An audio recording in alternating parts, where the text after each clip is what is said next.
할렐루야. 시편 42편의 말씀은 우리가 잘 인용하는 말씀이에요. 사슴이 시냇물을 찾기에 갈급함 같이 내 영혼이 주를 찾기에 갈급하나이다. 그럼 이 첫 절에 나오는 이 대목만 들어도 얼마나 은혜가 되는지, 여러분 한번 사슴 말고도 우리가 아주 더운 날 물이 없어요. 물이 없는데 목이 너무 말라요. 그러면 그 갈증이 아주 심할 때 여러분 다른 거 말고 물 할 정도로 이 갈급하다라는 거는 뭐 그냥 쉽게 얘기하면 이 단어 뜻이 뭐냐, 헐떡이다.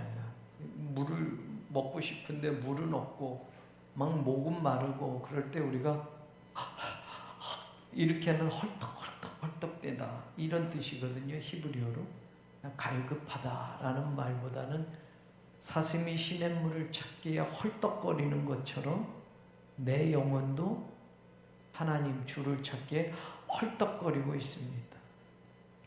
그 물을 먹지 않으면 내가 곧 죽을 것 같은 헐떡거림, 아주 우리 말 표현 목말라 죽겠어라고 하는 것처럼 여러분 정말 갈증이 엄청나게 심할 때 물은 없고 태양볕은 따갑고 그늘은 없고 그런 상황에서 뜨거움 속에서 그냥 헐떡거리면서 죽을 것 같은 그런 상황에 사슴의 모습을 보면서 이 시편이 나오고 있어요. 여러분 하나님이 너무 그리워서 헐떡여 본 적 있어요? 내 인생이 헐떡여 본 적?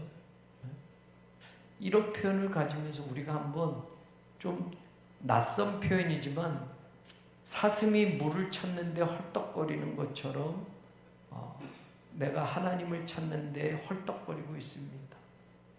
여러분 우리가 아침, 점심, 저녁 다이어트 하는 사람은 그렇다 치고 밥 한 끼를 안 먹으면 배고프잖아요. 하루를 굶는데 아무렇지도 않는 사람 없을 거예요. 당장 배가 고프면 꼬르륵 끓이고 먹고 싶은 게 막 생각나고 그럴 거란 말이에요. 우리의 육체도 말이에요. 채워져야 될 것이 안 채워지면 반응을 한단 말이에요. 그럼 내 영혼은 하나님에 대한 그런 민감한 반응이 있느냐? 하나님이 정말 보고 싶은데 보지 못했을 때 내 영혼이 그렇게 헐떡거리는 것을 내가 느낄 수 있느냐? 신앙 지수, 이게 여러분 우리의 믿음의 현 주소가 돼야 되는데 교회 잘 다니고 이런 게 아니라 정말 하나님을 뵙지 못했을 때, 여러분 가까운 시간으로 치면 코로나 발생으로 인해서 현장 예배를 정부에서 금지를 시켰어요. 저도 일평생 살면서 예수 믿고 그래 본 적은 처음이고 우리나라도 처음이고 전 세계가 처음이에요. 사실은 예전에 강제적으로 그럴 수 있겠지만 여러분 어떤 전염병 때문에 전 세계가 통제를 당하고 대한민국 사회에서는 기독교인이 예배드리면 큰 죄를 짓는 것처럼 세상이 질타하고 말이에요. 교인들이 그런다. 그리고 언론도 코로나가 퍼지는 게 교인들이 예배드려가지고 이게 감염이 퍼진 것처럼 방송마다 어느 교회에서 예배를 드렸습니다. 이런 게 막 퍼졌단 말이에요, 사실은. 그래서 기독교인들이 당시 여러분 절간에서 모였다, 천주교에서 모였다 이런 얘기는 하나도 없어요.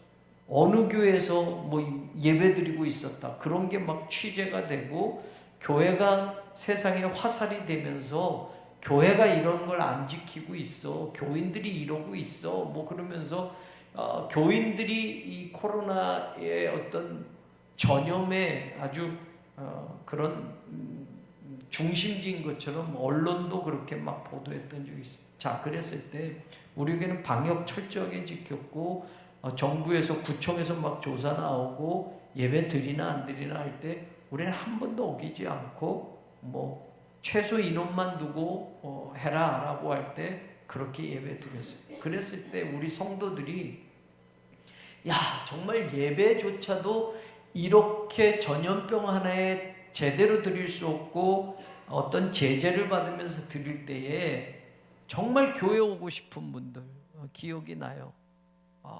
예배는 못 드리게 하니까 여러분 평일에 그냥 교회라도 와서 교회 마당만이라도 밟고 가고 싶은 분들, 사실 우리는 임시 예배 초소였는데 그렇게 그리워하던 것 한번 생각해 보자.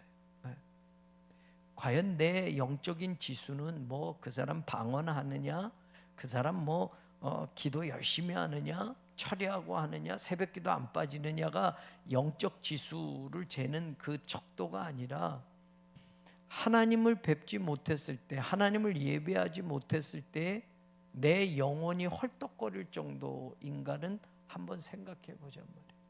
요즘 우리 교회 상황이 또 그렇잖아요. 정상적으로 예배를 못 드리고 임시 예배 초소에서 나와서 이웃교회에서 제한적인 예배를 드리고 우리 마음껏 예배 드릴 수 없어요. 우리 교회가 아니니까. 그랬을 때 우리 스스로가 어떤 영혼에 대한 갈급함들이 우리 안에 있느냐.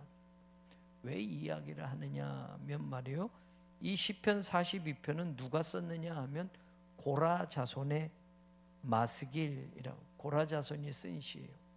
근데 이게 연대기적으로 보면 고라 자손 가운데 어느 시기에 썼느냐라고 할 때 하나님의 성전 제사를 드리지 못할 시기, 그래서 포로기 때인 것이다라는 학자들의 추측이 더 강하단 말이에요.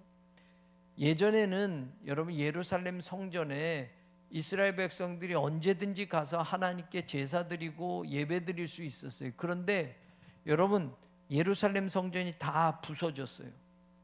이방 사람들에 의해서 예루살렘이 망했어요. 그래서 유다 백성들이 포로로 끌려갔어요.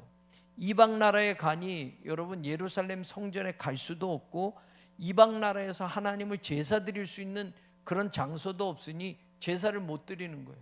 그랬을 때 얼마나 갈급한 건가를 여기에 쓴단 말이에요. 여러분 고라는 누구냐 하면 여러분 야곱의 12아들 가운데 레위가 있잖아요. 레위의 후손들은 제사장 일을 했단 말이에요. 성막에서 성전에서 하나님을 섬기는 일을 특별히 레위 지파들만 했어요. 그 레위의 증손자가 고라예요. 고라. 그러면 고라의 또 할아버지는 누구냐? 고핫이에요. 고핫. 레위의 자식들이 여러 명이 있어요. 그래서 레위 지파에도 큰 아들로 이어져가는 계보가 있고 다른 아들로 이어져가는, 그래서 대제사장이 레위 지파 가운데 나온단 말이에요. 아론이 이렇게 나오고, 그 다음에 차자들이나 이런 자식들은 성전에서 일하는 일을 도맡아 하는 거예요. 그 가운데 바로 고라는 고핫의 손자예요. 고핫의 손자고, 고핫의 자손들은 성전에서 무엇을 했느냐? 성전에서 노래하는 일을 했어요. 고핫의 자손들은 성전의 문지기들을 했어요. 그러니까 성전에서 봉사하는 사람들이에요. 봉사하는 사람들. 이 고라 자손이, 고라는 또 우리가 아는 대로 여러분 모세와 출애굽했을 때 다단과 온과 함께 모세를 반역을 했단 말이에요. 너만 하나님의 지도자냐? 우리도 레위 지파야. 우리도 레위 지파니까 하나님이 우리하고도 일하실 수 있어 하면서 모세의 지도권을 도전을 했어요. 그랬을 때 하나님이 땅이 갈라지게 하면서 고라와 그 함께 당을 지었던 그 무리들이 땅 속에서 죽게 됐단 말이에요. 그러면 고라의 가족들도 죽었느냐라고 할 때 성경에 보면 고라의 아들들 중에 죽지 않은 자손들이 있었어요.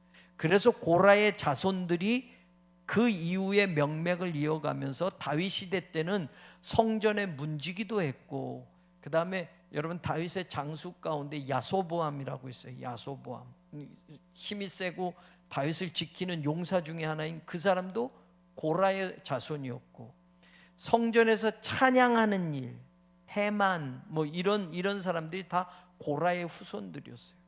그러니까 이 사람들은 어떤 일을 했느냐? 성전에서 일을 하는 일을 했어요. 그런데 여러분 포로로 끌려가니까 성전에서 일을 하는 일을 못하게 되는 거예요. 그러니까 거기에 대한 하나님의 일을 했던 것에 대해서 여러분 갈급함이 이 시편 안에 다 들어있어요. 그건 또 설명을 해드릴게요. 사슴이 시냇물을 찾아서 헐떡거리는 것처럼 내가 지금 하나님을 찾는데 헐떡거리고 있습니다 라고 하는 이 표현은 너무나도 아름다운 표현이에요. 아름다운 표현이에요. 이게 우리의 신앙의 지수, 신앙의 척도를 가늠할 수 있는, 내 영혼도 하나님을 그렇게 그리워하면서 헐떡거려 본 적이 있느냐라고 할 때, 자, 이런 상황 속에서 포로로 끌려갔고 성전도 다 무너졌고 예배도 드릴 수 없는 상황이에요. 여러분, 이방의 포로로 끌려갔으니 이방 사람들이 유대인들을, 이 고라자손을 얼마나 원색적으로 비난하고 조롱을 했겠느냐 말이에요. 나를 조롱하는 건 참아요. 저도 목사가 돼서 너 이러는 건 참는데, 만약에 하나님을 조롱한다라고 할 때는 여러분, 그건 목숨 걸고 싸워야 되는 거예요. 나를 한다면은 이제 조합하고의 이런 문제 속에서 목사가 수모를 당하고 이런 건 괜찮지만, 하나님의 이름이 더럽혀지거나 세상 사람들이 하나님을 우습게 여기는 것은 도저히 참을 수 없는 것처럼, 하나님을 경홀히 여기고 하나님을 믿지 않는 자들은 하나님이 어디 있어 하는 거랑 똑같은 거예요. 이 시편을 어제 묵상을 하면서 그런 아픈 마음이 있단 말이에요. 여기에서 그러잖아요. 보세요. 2절에 보면, 살아계시는 하나님을 그렇게 내 영혼이 갈망하는데 내가 어느 때에 나아가서 하나님의 얼굴을 배울까? 하나님의 얼굴을 본다라는 표현이 여러분 어떤 뜻으로 쓰여지느냐? 여러분 같으면 하나님의 얼굴은 없잖아요. 하나님의 얼굴을 보는 건 아니죠. 이게 예배와 관계되는 거예요. 얼굴이라는 건 하나님 앞에서라는 뜻도 되고 하나님의 얼굴이라는 뜻이 돼요. 그러니까 예배드리다라는 건 하나님의 얼굴 앞에 서다라는 뜻이고, 하나님 앞으로 가다라는 뜻이 제사드리다, 예배하다라는 뜻으로 쓰여지는 거예요. 언제 내가 하나님의 얼굴을 볼까라는 건, 내가 도대체 언제 하나님을 예배할 수 있을까라는 그런 안타까움이 여기 있는 거예요. 예배를 못 드리니까, 제사를 못 드리니까, 포로로 끌려갔으니까, 성전이 부서졌으니까. 그러면서 하는 말이 뭐예요? 3절에 내 이 안타까움이, 하나님은 예배하지 못하는 안타까움은 큰데 거기다가 지금 무슨 소리를 들어요? 사람들이 종일 이방 땅에 끌려가서 종일 듣는 말이 뭐예요? 내게 하는 말이, 네 하나님이 어디 있느냐? 여러분 한번 생각해 보세요. 포로로 끌려갔어요. 포로로 끌려갔는데 우리가 죄를 지었고 우리가 힘도 없고 그래서 결국 나라가 망했고 이거는 괜찮아요. 그런데 야, 너 하나님 믿는다며? 니네 하나님 어디 있어? 라고 할 때 이 뉘앙스는 네 하나님이 어디 있느냐? 하나님 나도 찾아보자라는 뜻이 아니잖아요. 이건 무슨 뜻이에요? 야, 너 하나님 어디 있어? 라는 건 뭐예요? 이 말뜻에서 첫 번째, 니네 하나님 믿는데 어떻게 니네 나라가 망해? 라는 뜻이잖아요. 하나님은 살아계시다며. 근데 니네 나라가 어떻게 망해? 하나님이 이 세상을 다 창조하시고 하나님이 최고의 신이라며. 그럼 여러분, 바벨론으로 끌려갔으면 바벨론, 우리가 믿는 신이 더 세지, 하나님 믿는 너희들이 나라가 망했잖아. 옛날엔 그런 거예요. 이기면 우리 신이 최고인 거예요. 그러니까 종일 듣는 말은, 하나님 믿는 너희들은 왜 망했냐? 우리는 이렇게 되는 거예요. 하나님이 어디 있느냐라는 말은 하나님 없어라는 말하고 똑같은 거예요. 하나님은 죽었어라는 말과 똑같은 거예요. 또 다시 말하면 하나님은 너를 버렸어라는 말과 똑같은 거예요. 여러분, 세상에서는 겉으로 보여지는 것, 하나님이 살아계시면 어떻게, 니네 하나님 예배하는데 어떻게 그 교회에서 쫓겨날 수 있어? 이런 조롱도 들을 수 있겠죠. 야, 니네 하나님이 살아계시다며 어떻게 니네 쫓겨나? 여러분, 더한 치욕을 겪을 수도 있겠지만, 지금 고라자손은 여러분 이런 거예요. 하나님이 어디 계셔? 이 말은, 야, 니네 하나님 죽었어, 이 말이고, 우리 신이 니네 하나님보다 더 세라는 신이고, 그리고 또 한 말은 하나님이 너네 버린 거야, 이런 뜻이에요. 여러분, 우리가 인생을 살면서 세상이 나에게 그렇게 말하기 전에 내가 그렇게 느끼는 때도 있어요. 사실은 하나님 나 너무 힘들어요.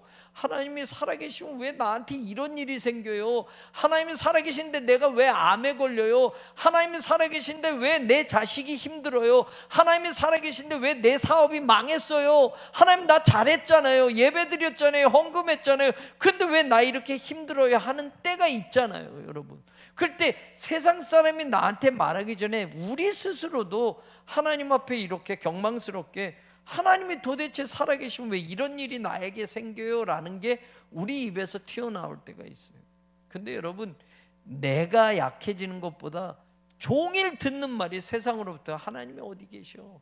하나님이 어디 있어?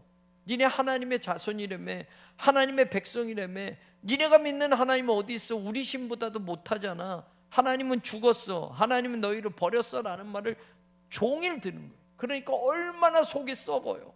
얼마나 속이 아파요. 더군다나 고라자손은 아까 뭐랬어요? 하나님을 제사 드리는 일에 성전에서 일하는 자손들이 고라자손들이었어요. 찬양도 하고, 여러분 성전을 문지기들, 성전의 많은 문을 지키는 그런 문지기들도 고라자손들이었어요. 근데 보세요, 그렇게 그런 말을 들으니까 여러분 3절 하반절에 내 눈물이 주야로 내 음식이 되었다. 음식은 아침, 점심, 저녁 먹는 것처럼 날마다 아침, 점심, 저녁 눈물밖에 안 흐르는 거예요. 슬프죠. 하나님이 어디 있느냐고 조롱을 당하고 비난을 갖고 조소를 당하니까 여러분 너무 마음이 괴로워요. 더 괴로운 거 보세요. 4절에 내가 전에는 뭐예요? 성의를 지키는 무리와 안식일을 지키는 무리와 동행하여서 어떻게 해요? 기쁨과 감사의 소리를 내며 그들을 어디로 인도했어요? 하나님의 집으로 인도했더니 이제 이 일을 기억하고 내 마음이 예루살렘 성전에서 우리가 고라자손으로 성전 문지기가 돼서 성전을 찾아오는 하나님의 백성들을 인도했고 안내했고 제사 드릴 때 찬양도 우리가 다 드렸고 할렐루야가 그런 기분을 좀 가지셔야 돼요. 아멘. 하얀 옷을 입으니까 얼마나 천사들이 와 있는 것처럼. 지금 고라자손이 그러는 거예요. 예전에 우리가 성의를 지키는 하나님의 백성들을 안내도 했고 제사 드릴 때 하나님 찬양하는 자리에서 찬양도 그렇게 마음껏 했는데 지금은 못하니까 그걸 기억하면서 마음이 상합니다 라고 말하고 있어요.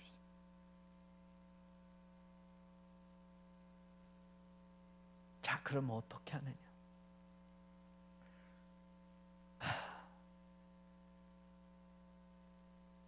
5절에 내 영혼아 네가 어찌하여 낙심하며 어찌하여 내 속에서 불안해하는가? 지금 되어진 상황은 낙심과 불안밖에 없어요. 그런데 말해요, 너는 하나님께 소망을 두라. 이게 첫 번째 오늘 시편 42편에서 우리가 잊지 않아야 할 하나님의 말씀이에요. 여러분, 세상이 우리로 하여금 이렇게 지금 고라자손이 이 시편처럼 되어지는 일이 하나도 없고 망하고 괴롭고 하나님을 예배하는 것조차도 막혀져 있는 인생은 정말로 절망 가운데 있는 인생이고 속이 쓰리고 괴롭고 마음이 아픈 거예요. 세상의 비난들을 받으면서 세상이 깔깔거리면서 우리를 비난하는 거예요. 아마 구구역 조합의 사람들은 그럴 거예요. 저기 교회 그것만 생각하면 또 스트레스가 받는데, 여러분, 그런데 우리 스스로도 하나님 정말 절망스럽습니다. 이게 뭡니까? 낭망스럽습니다 라고 하는데, 여러분 그래요. 환경은 그래요. 그렇지만 지금 이 고라자손이 그런 어려운 환경 속에서 첫 번째 신앙의 해결책을 어디에 두고 있어요? 하나님께 소망을 둔다라는 거예요. 여러분, 이거는 세상이 막아도 우리가 할 수 있는 일이에요. 성전이 무너져서 예배는 못 드려도 하나님께 소망을 두는 거는 우리가 할 수 있는 일이에요. 내 인생이 절망이 되고 여러분 육신의 고통을 받고 엄청난 중병에 걸리고 여러분 사업이 망하고 되는 일이 하나도 없는 상황이어도 하나님께 소망을 두는 거는 세상이 막을 수 없어요. 이게 믿음이어야 돼요. 저는 우리 성도들이, 우리 교회가 어떤 환경과 상황 속에서도 하나님께 소망을 두는 이 일을 중단하지 않기를 원해요. 이 소망을 두다라고 하는 이 단어, 히브리어가 또 한 개의 단어 의미가 있어요. Your hope, put your hope in God. 이 뜻이 있어요. 소망을 하나님께 두어라라는 뜻이 있고, 또 하나는 뭐냐? Wait for God. 하나님을 기다려라라는 뜻이 있어요.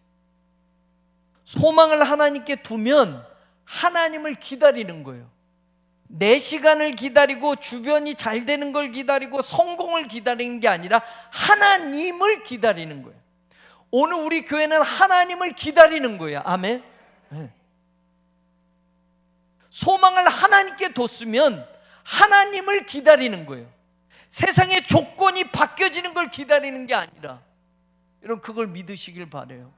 3월 21일 재판을 앞두고 있지만 우리는 하나님께 소망을 두는 거지, 여러분 그 재판 결과에 소망을 두는 게 아니에요. 왜냐하면 재판 결과는 우리의 상식대로, 우리의 생각대로 안 될 수도 있어요. 세상의 재판은 어긋날 수도 있어요.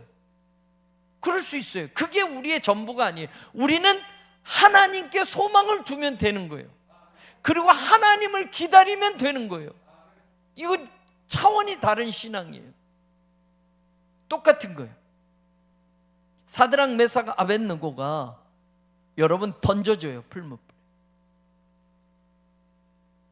그런데 하나님께서 우리를 살리실 줄로 믿어요 라고 말해요. 그래서 풀무불에 던져져서 살려지는 거예요. 그런데 그들이 믿음은 한 차원이 더 달라요.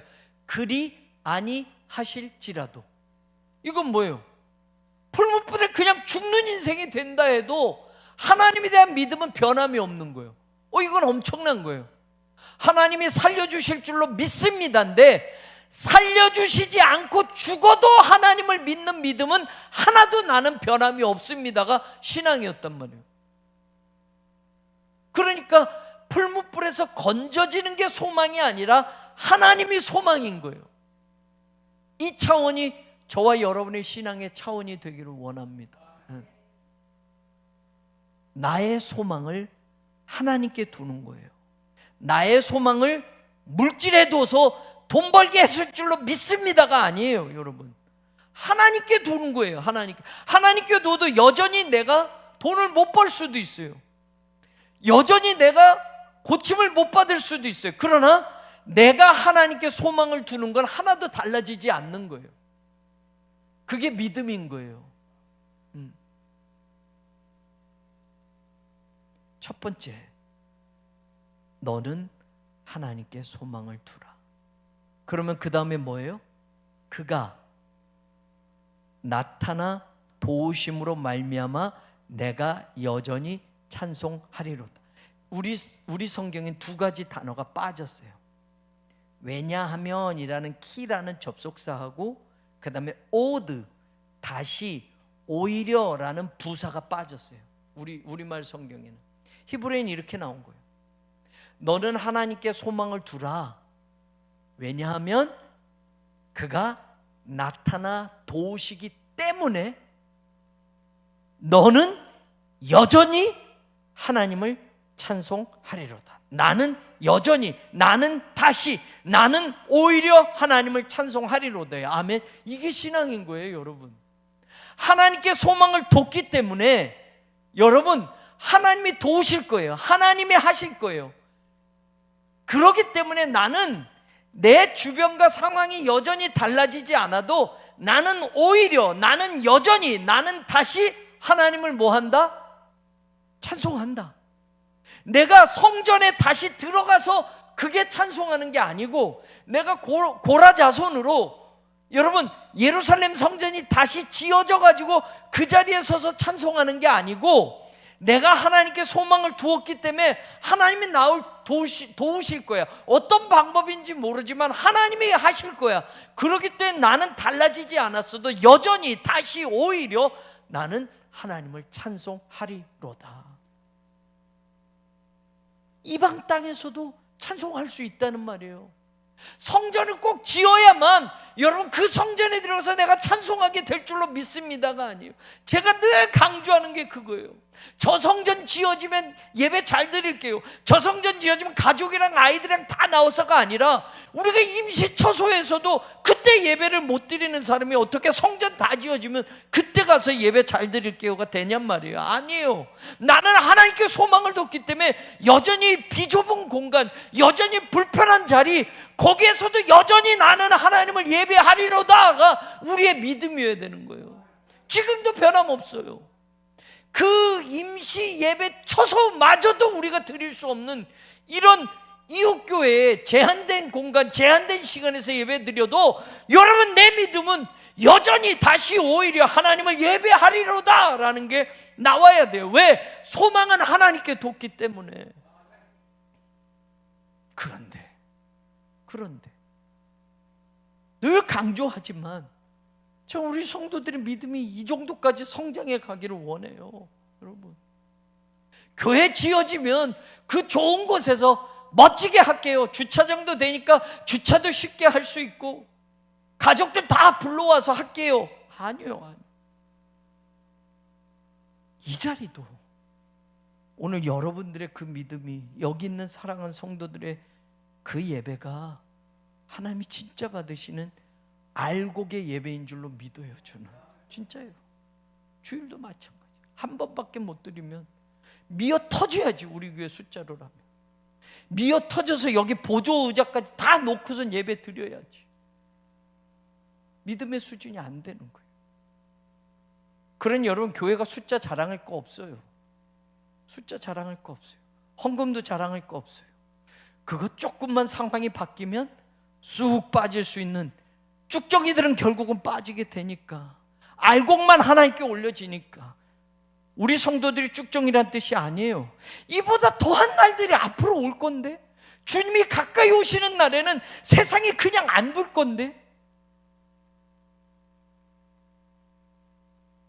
예배 드리고 싶어도 드릴 수 없는 상황이 또 올 텐데, 코로나보다 더한 시절이 올 텐데, 한국교회 텅텅 빈다면,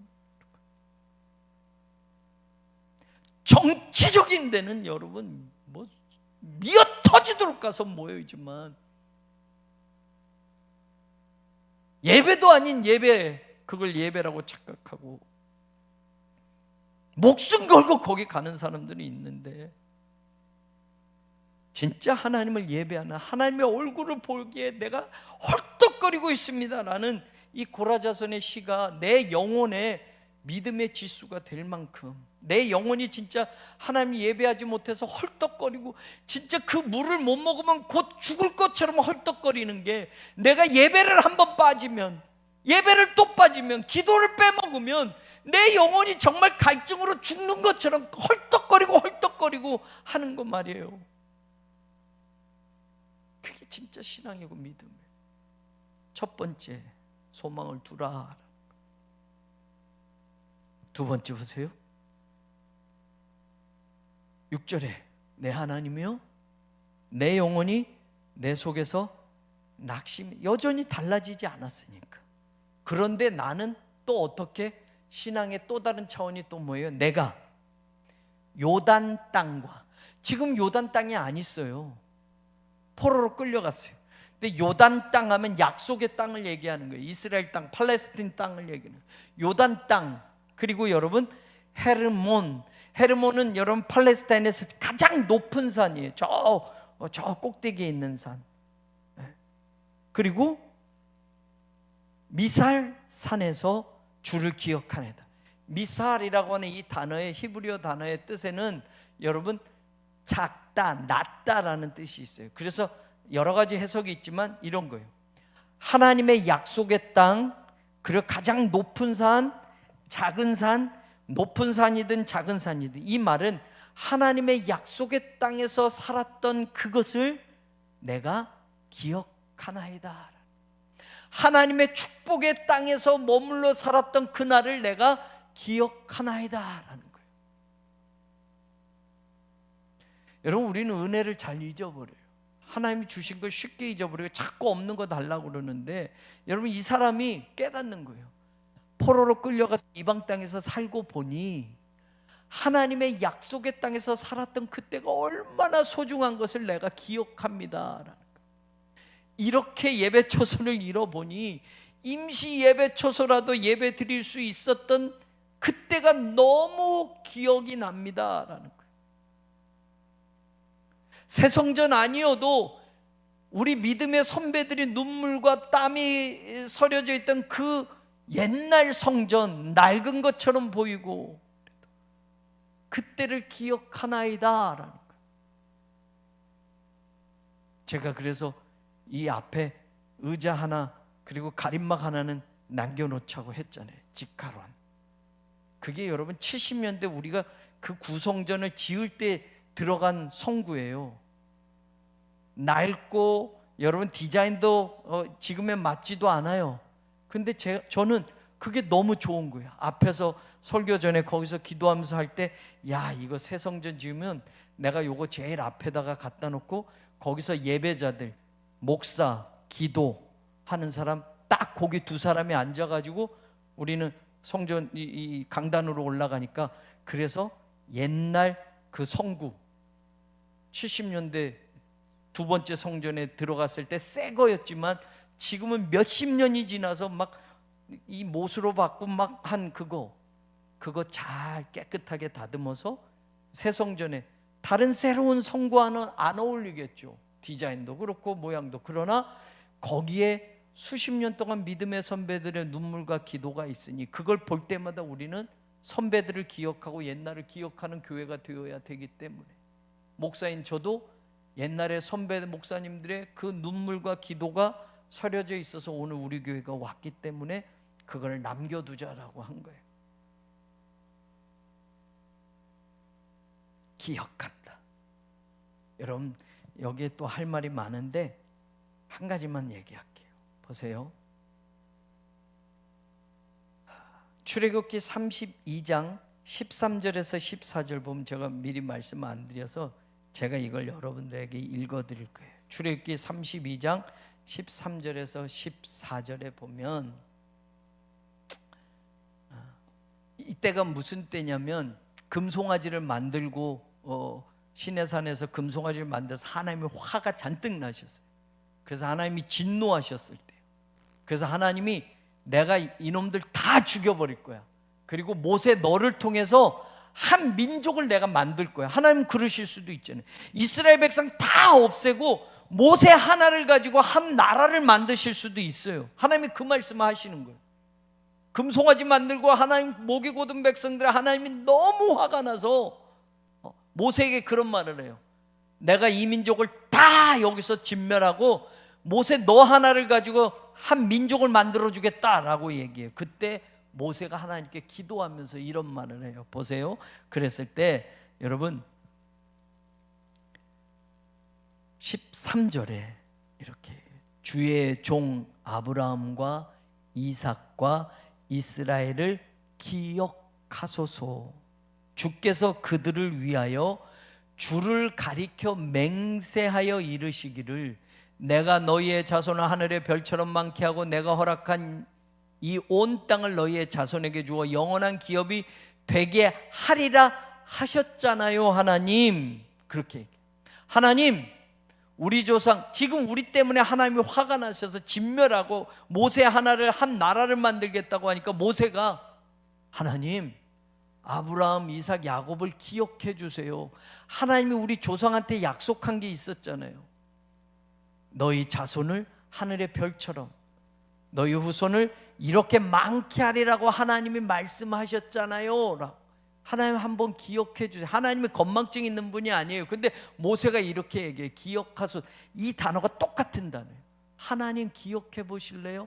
하나님이 우리 조상에게 약속한 말씀이 있었잖아요. 그러니까 그 다음에 여러분 14절에 여호와께서 뜻을 돌이키사 말씀하신 화를 그 백성에게 내리지 아니하시니라.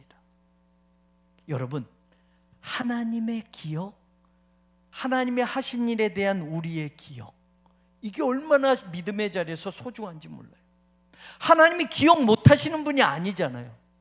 근데 여러분, 우리가 하나님이 베푸신 그 은혜를, 그 요단 땅에서, 팔레스타인 땅에서 하나님이 베푸셨던 그 축복의 땅에서를 내가 기억한다라는 것은 하나님이 우리에게 주셨던 그 모든 것들을 잊지 않겠다는 거고, 하나님은 우리에게 약속하신 말씀을 내가 기억하고 있다라고 할 때는 우리의 죄 때문에 화도 나시지만, 우리의 죄 때문에 쓸어버리시기를 원하시지만, 하나님은 뜻을 또 돌이키고 하나님은 문드러진 가슴을 다시 싸매면서도 여러분 우리를 끝까지 사랑해 주시는 거예요. 최초의 사람 아담과 하와를 지어놨는데 죄가 그때부터 생기잖아요. 아담의 자식 가운데 여러분 살인자가 생기잖아요. 하나님의 입장에서 얼마나 가슴 아팠겠어요. 뭐 몇백 년 흐른 것도 아니고 최초로 하나님의 형상으로 아담과 하와를 만들었는데 하나님의 말씀을 어겨버리고 선악과를 따먹더니 그 자식 때에 가서는 동생이 형이 동생을 돌로 쳐서 죽이는 죄를 범하잖아요. 그 죄가 계속 흘러서 온 세상에 다 퍼졌어요. 더 이상 우리 힘으로는 구원받을 수 없어요. 하나님이 영원히 살도록 우리를 창조하셨는데 안 되는 거예요. 사실은 우리 그 죄로 멸망시켜도 돼요. 하나님이 다시 창조하실 수 있어요. 그런데 하나님이 참고 또 참다가 하나님이 인간이 되셔서 예수님으로 오셔서 십자가에서 우리 죄를 용서해 주시고 다 짊어지시고 죽기까지 우리를 사랑해 주시고,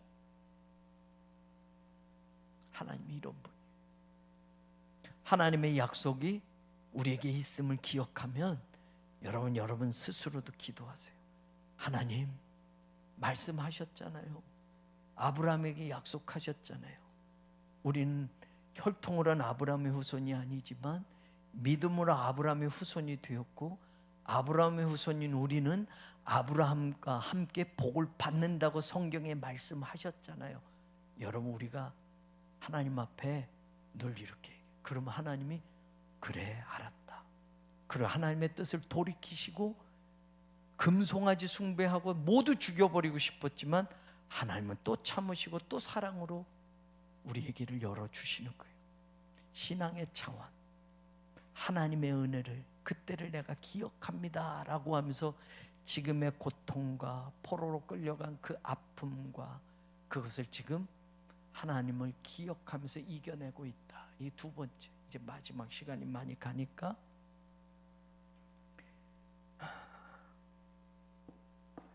여러분 9절에 보세요. 8절에 낮에는 여호와께서 그의 인자하심을 베푸시고 밤에는 그의 찬송이 내게 있어 생명의 하나님께 뭐하리라? 여러분 기도한다라고 하는 이유에 낮에는 여호와께서 그의 인자하심을 베푸시고 밤에는 주무셔서 까맣게 잊으신다요? 밤에는 그의 찬송이 내게 있어 내가 기도합니다. 그러면 여러분 이 기도는 밤에만 하는 기도예요? 아니요. 이 기도는 늘 하는 기도예요. 낮이나 밤이나 하나님께 기도한다. 여러분 이게 우리의 신앙이 되어야 돼요. 이게 지금 고라자손이 세 번째, 하나님께 소망을 두는 것과 하나님이 베푸신 그걸 기억하는 것과 마지막 내가 기도하겠습니다. 여러분 힘들 때, 어려울 때 당연히 기도하는 거 하지만 사실은 기도가 일처럼 여겨질 때 있어요. 기도는 특별한 것처럼 여겨질 때가 있어요. 그런데 여러분 낮이나 밤이나 내 기도할 이유가 어디 있냐면 낮에는 하나님께서 인자하심을 베푸시고 하나님의 사랑이 가득한 낮이고, 밤에는 하나님께서 그의 찬송이 내게 있게 하시니 나는 생명의 하나님께, 생명의 하나님께, 아멘. 생명의 하나님께 기도한다는 것, 이 기도는 내 생명의 호흡이다라는 거예요. 기도할 때 생명의 하나님을 만나는 것이고 기도할 때 생명의 하나님의 역사를 경험하는 것이라면 내가 사는 길은 기도밖에 없는 거예요. 낮이나 밤이나. 자, 그러면 여기서 한 가지 더 얘기할게요. 기도한다라고 할 때 히브리어로 기도라는 단어가 여러 가지가 있어요. 여러분 우리말로는 기도라고 하고 뭐 이렇게 번역하는데, 여러분 이 기도라는 단어가 여러 개인데 여기에 쓰여진 단어는 테필라라는 거예요. 테필라. 이것도 기도. 근데 기도 가운데 여러분 아주 간청하는 기도를 테필라라고 해요. 그러니까 뭐 여러 의미로 기도가 여러 단어가 있는데, 여기서 지금 고라자손이 기도한다라는 건 여러분 테필라의 기도. 이건 간청하고 간구하는 기도예요. 간청하고 간구하는 기도. 이 테필라라는 단어가 여러분 느헤미야 1장 6절에 보면 느헤미야가 뭐 통곡하며 기도한다, 금식하며 기도한다 할 때, 여러분 이 느헤미야 1장 6절에는 내가 주야로 기도한다라고 할 때 이 단어를 썼어요. 여러분 여기 지금 고라자손도 지금 낮이나 밤이나 나는 하나님께 기도한다라고 하는 거죠. 느헤미야도 낮이나 밤이나 주야로 나는 하나님께 기도하겠다는 결단을 한단 말이에요. 이게 테필라의 기도예요. 여러분 간청하는데 아침에만 아유 하나님 해주시고 저녁 때는 내가 좀 상황이 있으니까 좀 쉬고가 아니라 하나님 들어주실 때까지 간청하는 거예요. 예수님이 비유로 얘기하는 것처럼, 과부의 간청함 이것처럼 테필라의 기도는 여러분 그런 뜻이. 또 한 가지 시편 6편 8절에서 10절에선 여러분 이 테필라의 기도에 우리가 기억해야 될 게 하나 있어요. 여러분 정말로 간청하면, 여러분 한번 보세요. 요건 제가 또 읽어드릴게요. 미리 말 안 해서. 시편 6편 8절 10절 다 됐어요. 조금만 참으세요. 자 8절 10절에 보면 악을 행하는 너희는 다 나를 떠나라. 여호와께서 내 울음 소리를 들으셨도다. 그 다음에 9절 여호와께서 내 간구를 들으셨으며 여호와께서 내 기도를 받으시리로다. 이때 기도가 테필라예요. 그럼 여러분 지금 시편 기자가 6편을 쓴 다윗이 계속 이 테필라의 기도와 연관돼서 하는 단어가 간구와 또 뭐예요? 울음. 내 울음소리를 하나님이 들으셨고 내 간구를 들으셨고 내 기도를 들으셨다라고 할 때, 여러분 정말 간청하면 말이에요 눈물이 나오는 거예요. 눈물. 테필라의 기도는 눈물의 기도예요. 테필라의 기도는 주야로 하는 기도예요. 꾸준히 하는 기도예요. 하나님 들어주실 때까지 간청하는 기도예요. 끊임없는 기도. 고라자손이 지금 그걸 하는 거예요. 여러분 이런 기도의 용사들이 우리 교회에 많이 있기를 원해요. 지금 교회 와서는 하지 못하고 여러분 가정에서 하세요 라는데, 새벽기도에 100여 명이 새벽기도에 온라인으로 하지만 하는 거예요. 새벽기도 드릴 때마다 얼마나 감사한지 몰라요. 지금은 흑석동에 안 살아요. 예전에 그분들 다 흑석동에 살았어요. 흑석동에 예전 성전이면 100여 명이 기도하고서 우리 교회에 참여하는 새벽기도예요. 새벽기도가 80여 명이 넘게 나왔었으니까. 여러분 지금 온라인이지만 어르신들 돌아가시고 또 뿔뿔이 다 먼 곳에 흩어졌는데도 새벽에 온라인으로 100여 명이 넘는 기도. 여러분 이 기도가 끊어지지 않으면 우리 교회는 영적으로 살아있는 거예요. 이게 우리 교회의 저력인 거예요, 여러분. 이런 기도의 용사들이 오늘 여러분이 되고 오늘 예배드리는 사랑하는 우리 교우들이 되기를 주님의 이름으로 축원합니다. 이게 오늘 고라자손이 이방의 포로로 끌려가서 그 안타까운 심정을, 세상은 여전히 뒤에도 똑같아요. 후렴처럼 또 얘기해. 내 영혼이 어찌해서 낭망하느냐, 어찌해서 낙심하느냐. 넌 하나님께 소망을 두라. 그 세상은 끊임없이 계속 해요. 네 하나님이 어디 있어? 또 나와요. 너 하나님이 어디 있어? 지금 상황은 달라지지 않았고 끊임없이 세상은 나를 향해서 조롱하고 하나님 죽었어, 하나님 살아계시면 니네가 왜 이 꼴이야 계속 얘기하지만, 지금 나는 하나님께 그래도 소망을 두겠습니다. 나는 하나님께 기도하겠습니다. 나는 하나님의 그 은혜를 기억하겠습니다. 여기에서 다시 하나님의 기적을 보게 될 줄로 믿습니다. 우리 새로운 교회 여러분 하나님이 들어 써주실 겁니다. 왜 아멘은 한 사람만 합니까? 그날이 올 겁니다. 저는 1000명, 10,000명이 아니라 일당 100을 감당하는 300명의 기도원 용사가 우리 교인들 가운데 나오기를 원해요. 300명만 용사가 되면 13만 5천 명도 무너뜨리는 거예요. 300명만 이런 믿음의 사람이 되면 여러분 이 나라를 바꿀 수도 있는 거예요. 우리 새로운 교회를 통해서 그렇게 이루실 하나님을 찬양하며 그 믿음으로 살아가기를 주의 이름으로 간절히 축원합니다.